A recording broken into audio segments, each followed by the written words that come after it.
Welcome back to my Colorado Mountain Garden, and today is Wednesday, May 26th, and I'm just going to show you a little bit on how to up pot a tomato from a 1 gallon container into a 5 gallon container.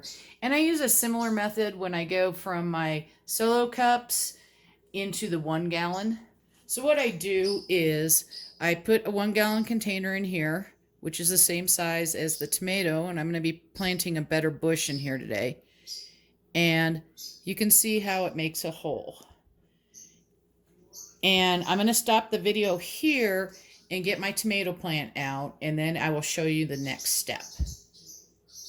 All right, I'm back, and this is a better bush tomato, and I've pulled it out of its container, and you can see all the roots, and all I'm going to do is drop it right down into that hole.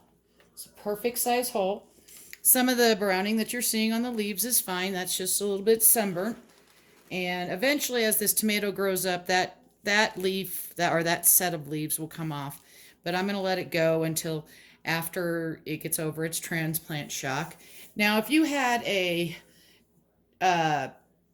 indeterminate tomato that was really tall and skinny, you could even drop that pot down in farther. You won't be able to fill it all the way up, but you can get a good size hole in there. Let's say, let me pull this over. So you might only be, when you're dropping it way down, you might only pack around the dirt to here, but you can still set it down in and then fill all around that. But you'll take off all those lower leaves, and that helps with creating more roots and everything like that.